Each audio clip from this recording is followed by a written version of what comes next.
PPK zaman now lah. Ya seperti anak-anak zaman now. Iya. Nggak perlu kemana-mana, cukup di depan laptop, tinggal klik, sat selesai Mbak Ibu. Intinya satset kelar. PPK zaman now.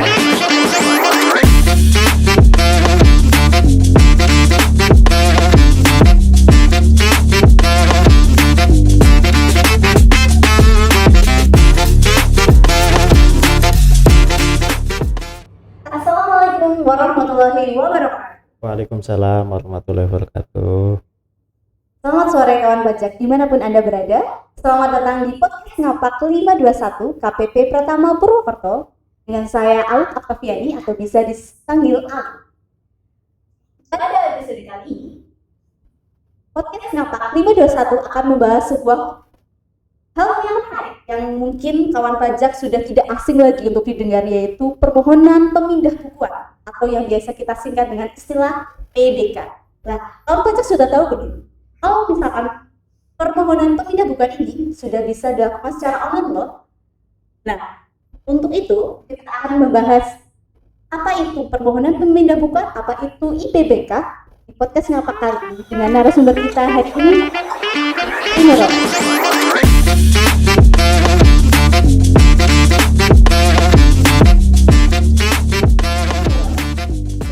Halo Mbak Awit.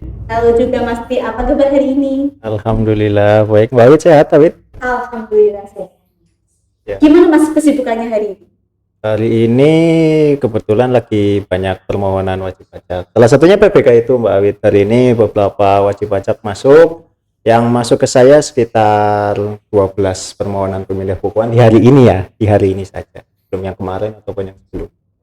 Kalau 12 permohonan PPK untuk Mas itu termasuknya sedikit atau banyak sih Mas? Banyak Mbak Awit. Termasuknya banyak? Termasuk banyak. Sehari 12, kalau setahun kira-kira berapa? Oh. Iya. Kalau data tahun 2022 itu PPK yang diterima oleh KPP Purwokerto itu hampir 2000 Mbak Awit. 2000. Nah semester 1 2023 ini PPK hampir 1500 dalam 6 bulan kan juga lumayan. Nah, berbicara soal pemindah bukuan secara online ini Mas, saya dengar-dengar untuk pemindah bukuan secara online ini sudah dilakukan secara nasional per tanggal akhir Desember kemarin ya Mas, atau awal Desember ya? Iya betul Mbak Awit. Jadi kalau IPBK ini itu awalnya piloting di beberapa KPP, 10 KPP. Kemudian selanjutnya setelah piloting aman, piloting berjalan lancar, diimplementasikan secara nasional. Jadi sekarang sudah berlaku secara nasional Mbak Wit untuk IPBK ini. Jadi semua dari Sabang sampai Merauke sudah bisa melakukan IPBK ini? Sudah bisa Mbak Wit. Nah, sebelum langkah lebih jauh nih ke arah yang namanya IPBK, boleh nggak sih kawan pajak tahu dulu apa sih sebenarnya pemindah bukuan itu? Oh dari tadi mbaknya ini ngomong pemindah bukuan ini sebenarnya apa sih Mas? Ya, jadi kalau pemindah bukuan itu merupakan suatu proses, suatu cara untuk membetulkan SSP atau bukti pembayaran pajak yang belum sesuai dengan yang seharusnya. Misalkan ada kesalahan kode jenis pajak, masa pajak, tahun pajak, maupun NPWP juga bisa diajukan pemindah bukuan. Seperti itu Mbak Awit. Oh, seperti itu. Nah, kalau misalkan IPBK itu apa sih?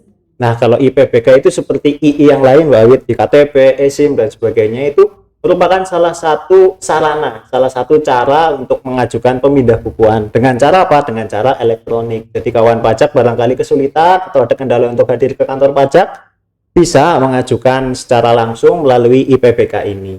Dan nggak harus di jam kerja, bisa juga diajukan di hari biasa. Jadi sangat mempermudah sekali Betul, Mbak Awit. kawan pajak. Daripada kawan pajak ini mengajukan permohonan pemindah bukuan melalui TPT, harus ngantri, mungkin harus mengisi formulir. Ini lebih fleksibel, lebih singkat, lebih enak ya Mas ya? Iya betul Mbak Awit, dan nggak terbatas, udah jam 7 malam misalkan, mau ngajuin bisa juga IPBK itu, nggak ditutup juga. Oh, iya. Dan nggak harus di hari Senin sampai dengan Jumat ya Mas? Ya, betul Mbak Awit. Dibuka sampai setiap hari? Setiap hari 24 jam, 7 hari dalam seminggu. Ngomong-ngomong terkait IPBK, apakah semua wajib pajak itu bisa mengajukan IPBK? Bisa Mbak Awit, semua wajib pajak bisa mengajukan IPBK, mengajukannya lewat mana? Yang penting wajib pajak itu sudah mempunyai akun DJP online, nanti diajukan melalui DJP online. Kemudian yang kedua itu jelas harus ada kesalahan terlebih dahulu. Manusiawi ya Mbak Wit, manusiawi. Kalau memang ada kesalahan silakan bisa mengajukan PPK. Dan yang terakhir adalah sudah memiliki sertifikat elektronik Mbak Wit. Jadi harus memiliki sertifikat elektronik terlebih dahulu. Nah, berarti yang pertama tadi syaratnya Memiliki akun DJP online. memiliki akun DJP online. Kedua, Kedua, ada kesalahan ada. manusia. Ketiga, Yang ketiga, sertifikat elektronik. Betul. Nah, sertifikat elektronik itu apa?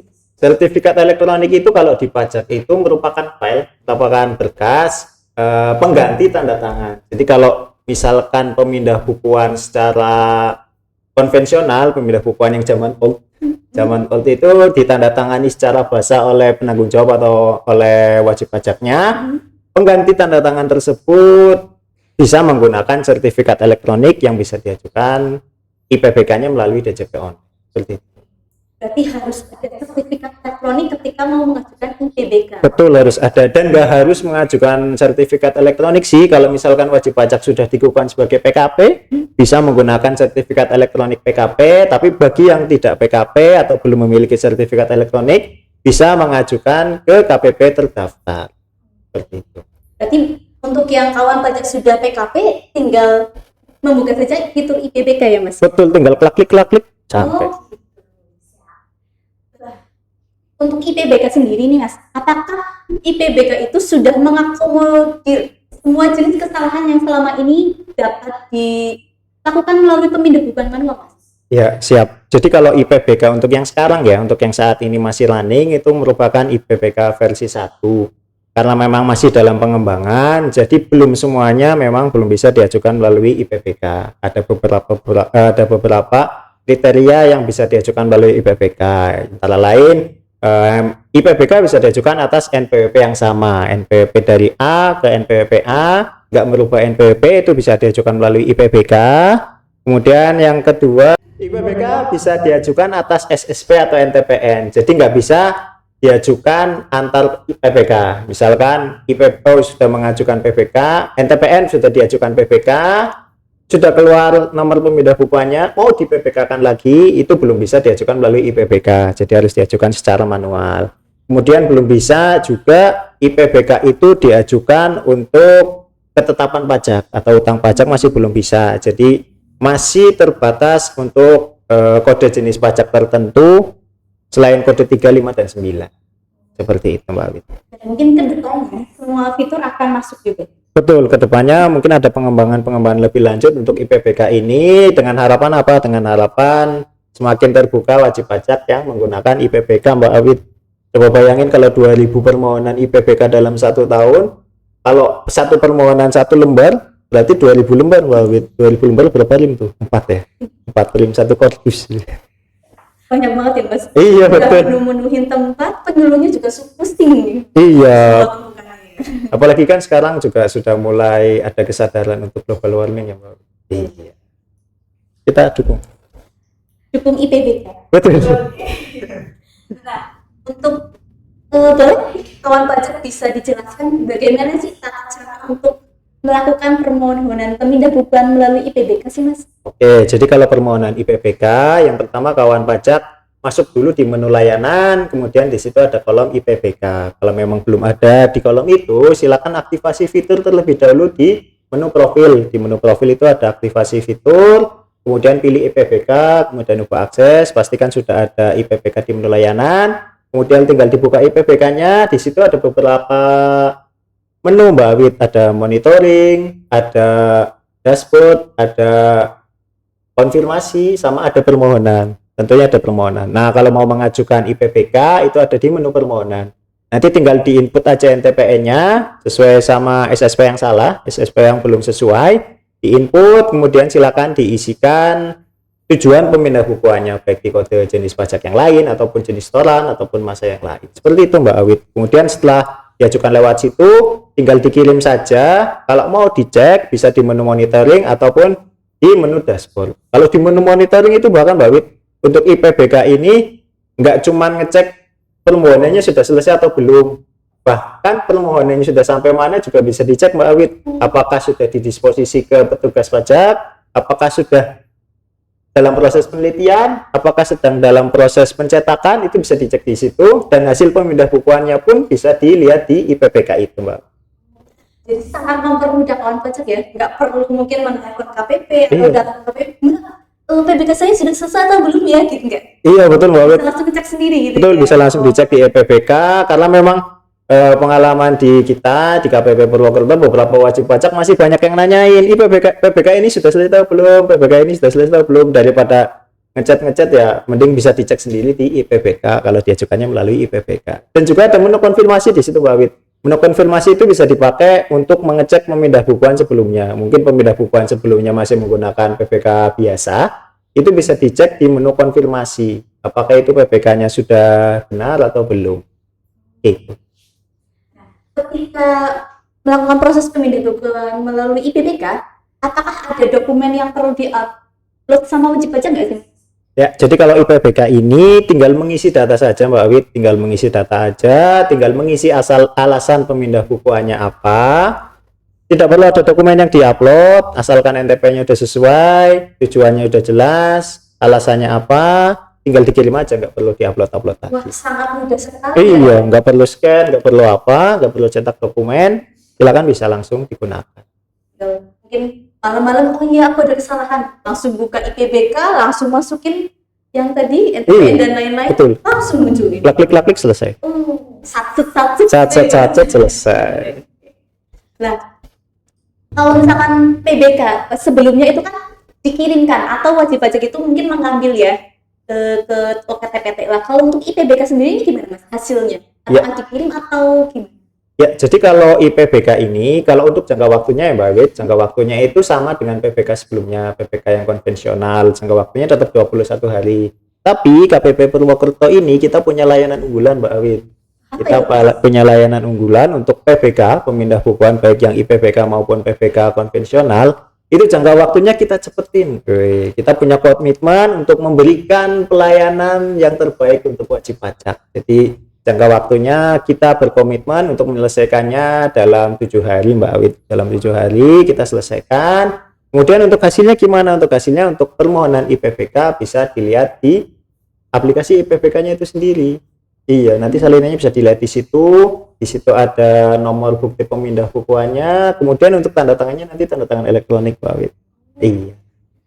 Dari yang tadinya 21 hari bisa jadi 7 hari. Betul, Mbak Wit. Boleh sekali biar KPP pertama itu. Tepuk tangan dong buat pengurutan. Oh, nanti. Berarti ketika wajib pajak sudah mengajukan permohonan melalui IPBK, mungkin hasil-hasil yang sebelumnya bisa dilihat terus.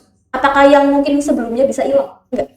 Kalau pengajuannya lewat EPBK, Mbak Wit, itu permohonannya sampai hasilnya ditolak, diterima dan sebagainya itu bisa terekam di aplikasi EPBK itu, nggak hilang, Mbak Wit. Oh, berarti masih ada riwayatnya. Masih ada riwayatnya di situ, tinggal di-download aja bisa. Wow, sangat mudah sekali ya. Iya. Bagi yang tadinya permohonan pemindahan bukuan, hasilnya kan cetak. Iya, Nanti betul. dari wajib pajak, waduh aku diterima di mana ya? Nanti majuin lagi nih, cetak ulang ke KPP Pratama Purwokerto. Iya, kalau PPK konvensional kan wajib pajak harus ngecek terlebih dahulu ya nomor PPK-nya berapa. Kan yang penting nomornya pada saat lapor itu kan yang penting nomornya. Jadi kalau mengecek kan kalau tidak melalui IPPK itu harus dicek dulu, dilihat dulu hasil pemindah bukuannya. Tapi kalau melalui IPPK itu bisa dicek di IPPK-nya itu tersendiri. Udah ada nomornya, udah bisa dipakai lah. Wah, berarti sangat mudah. Sangat mudah, sangat membantu wajib pajak. Ya, PPK zaman now lah. Ya, seperti anak-anak zaman now. Iya. Udah nggak perlu lagi tanda tangan basah, udah nggak perlu lagi ngisi formulir, tinggal klik, selesai. Itu juga mendukung program kita, Mbak Awit, di 3C, Click Call Counter. Itu juga salah satu bentuk implementasi dari 3C tersebut. Jadi wajib pajak tinggal klik, selesai. Terima kasih. Wah, penjelasan yang cukup jelas ya kawan pajak untuk materi IPBK pada hari ini. Sebelum saya mengakhiri acara podcast kali ini, apakah ada yang bisa disampaikan kembali nih Mas Tri terkait IPBK hari ini? Ya, terkait IPPK, PPK zaman now ya Mbak Wit, PPK yang satset, silakan bisa dimanfaatkan dengan sebaik mungkin. Selama bisa diajukan melalui IPPK, silakan bisa diajukan melalui IPPK, silakan dimanfaatkan demi kebaikan kita semua, demi kemudahan wajib pajak semua dalam lakukan pemindah bukuan, bisa mengajukan, nggak perlu kemana-mana, cukup di depan laptop, tinggal klik, satset, selesai Mbak Ibu. Intinya satset kelar. PV Kacamata. Oke. Baik, terima kasih Mas Tri atas penjelasannya untuk IPBK hari ini. Semoga bermanfaat bagi kita semua ya. Amin. Sama-sama Mbak Awit, makasih juga sudah membawakan podcast hari ini dengan keren. Sama-sama. Sebelum kita tutup acara hari ini, saya juga ingin menyampaikan nih kepada wajib pajak semuanya bahwa layanan di KPP Pratama Purwokerto itu dari yang online maupun offline tidak dipungut biaya sama sekali alias gratis ya teman-teman. Termasuk PPK ya Mbak Awit? Termasuk PPK. Jadi semuanya gratis. Jadi apabila kawan pajak mungkin menemui oknum atau orang pajak atau mungkin orang yang mengatasnamakan wajib pajak yang meminta atau memberi sesuatu berupa uang, barang, atau fasilitas lainnya, silakan hubungi 1500-200 atau bisa kirim pesan melalui email ataupun berkirim pesan melalui surat ke Direktur Dirjen Pajak, Direktur Kisda maupun Direktur P2 Humas. Dan juga apabila kawan pajak ingin berkonsultasi mengenai IPBK tadi atau yang layanan yang lain, bisa menghubungi KPP Pratama Purwokerto di WA Helpdesk di 0811 2684731. Dan jangan lupa ya untuk follow media sosial KPP Pratama Purwokerto, ada Instagram dengan nama @pajakpurwokerto. Betul. Dan jangan lupa juga like, comment, share, dan subscribe akun channel YouTube KPP Pratama Purwokerto.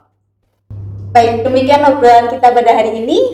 Semoga bermanfaat untuk kita semua. Sekali lagi saya ucapkan terima kasih kepada Mas Tri Triunas Wibowo sebagai narasumber dan teman-teman KPP Pratama Purwokerto yang ada di balik layar. Saya Alit Octaviani undur diri. Wassalamualaikum warahmatullahi wabarakatuh. Waalaikumsalam. Dadah.